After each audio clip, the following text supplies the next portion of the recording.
24-mavzu avtomobilni boshqarish tartibi, turar joy dahalarida harakatlanish va boshqa qoidani talablari. Endi qaranglar. Velosiped, individual transport, ya'ni samokat va hayvonlarni minish uchun 14 yosh bo'lishi kerak. Moped va mototsikl minish uchun 16 yosh, yengil avtomobil minish uchun 18 yosh bo'lishi kerak.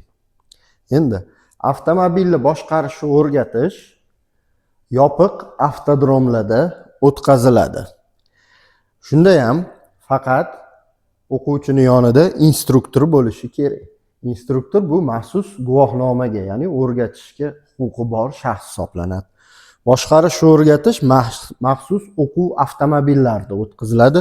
Bu avtomobillarda o'quvchi belgisi bo'lishi kerak, qo'shimcha tormoz sцепление pedali bo'lishi kerak va qo'shimcha orqani ko'rsatuvchi ko'zgusi bo'lishi shart.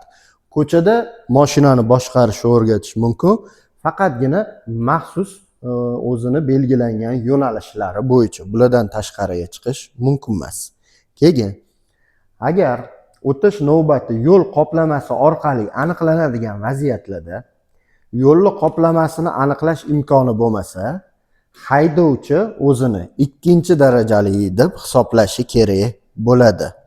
Keyin chorrahadan o'tganda tirbandlik bo'lsa, avariya bo'lsa yoki boshqa bir sababga ko'ra chorrahada shu yo'nalishda yurish imkoni bo'lmasa, chorrahaga kirish taqiqlanadi, lekin haydovchi boshqa yo'nalishlarda yurib ketishi mumkin bo'ladi.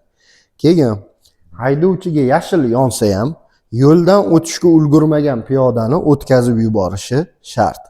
Undan tashqari, ko'zi ojiz piyodalarga haydovchi piyodalar o'tish joyidan tashqarida ham yo'l berishi shart. Keyin piyodalar o'tish joyidan o'tayotgan piyodalar bo'lsa, haydovchi uni o'tkazib yuborishi shart agar piyoda o'sha zebrani ustida chiqqan bo'lsa. Agar piyoda o'tib bo'lgan bo'lsa, haydovchining oldidan haydovchi harakatni davom ettirsa bo'ladi, faqat boshqa piyoda yo'qligiga ishonch hosil qilib. Bundan tashqari, piyodalarga piyodalar o'tish joyi orqali o'tish mumkin emas, agar piyodalar o'tish joyiga mashinalar juda ham yaqin kelib qolgan bo'lsa. Keyin yo'lni chetida bolalar tashish belgisi bor avtobus avariykasini yoqib turgan bo'lsa, haydovchi tezlikni kamaytirish kerak.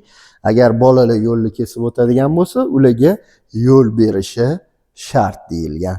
Keyin tramvay bekatda to'xtab odam chiqarib tushirayotgan bo'lsa, haydovchilar tramvayga chiqib tushayotgan odamlarga yo'l berishi shart. Bundan tashqari, haydovchilarga tramvay maydonchalarining ustidan yurish taqiqlanadi va tramvay bekatlarida to'xtash taqiqlanadi. Даже odam chiqarib tushirish ham mumkin emas. Qayrilish joyida bir vaqtda o'zida bir nechta mashina qayrilmoqchi bo'lsa, bularning o'rtasida o'ng qo'l qoidasi bo'lishi kerak. Endi turar joy dahalariga o'tamiz. Turar joy dahalarida, mana bu belgi turar joy dahasini bildiradi. Piyodalar trotuarda va qatnov qismida yurishi mumkin. Bundan tashqari, turar joy dahalarida piyodalar ustunlikka ega hisoblanadi. Haydovchilar piyodalarga yo'l berishi shart. Turar joy dahalari va boshqa yondosh hududlarda haydovchilarning o'rtasida o'ng qo'l qoida bo'ladi. Shuning uchun ham bu yerda sariq birinchi o'tadi, mototsikl ikkinchi. Lekin esdan chiqarmaslik kerak, yondosh hududlarda har doim birinchi bo'lib piyoda o'tadi. Piyoda o'tgandan keyin haydovchilarning o'rtasida o'ng qo'l qoidasi bo'ladi. Turar joy dahalarida bundan tashqari dvigatelni o'chirmasdan to'xtab turish va avtomobilni boshqarishni o'rgatish taqiqlanadi. Turar joy dahasidan chiqishda, bu belgi turar joy dahasidan chiqishni bildiradi. Haydovchi piyodalarga ham, mashinalarga ham yo'l berishi shart. Keyin avtobus, trolleybuslar, ya'ni yo'nalishli transport vositalari faqat bekatlarda odam chiqarib tushirishiga ruxsat beriladi. Boshqa joylarda yo'nalishli transport vositalari odam chiqarib tushirishi taqiqlanadi. Keyin aholi yashash joylarida yo'nalishli transport bekatdan chiqadigan bo'lsa, ular ustunlikka ega hisoblanadi. Haydovchilar ularga yo'l berishi shart. Keyin shaharlararo avtobus haydovchilari yo'lovchilariga avariya chiqish joylaridan foydalanish tartibini tushuntirib berishi kerak. Keyin velosiped, moped haydovchilari Agar piyodalarga xalaqit bermasa, yo'l yoqasida yurish kerak yoki piyodalar yo'lkasida yurish kerak. Yo'l yoqasi, piyodalar yo'lkasi bo'lganda qatnov qismida yurish taqiqlanadi. Lekin yo'l yoqasi ham, piyodalar yo'lkasi ham bo'lmasa, unda qatnov qismini chetida bir qator yurishligi mumkin, faqat o'ng tomondan. Chap tomonga chiqishga ruxsat beriladi, faqat chapga burilish va qayrilib olish uchun.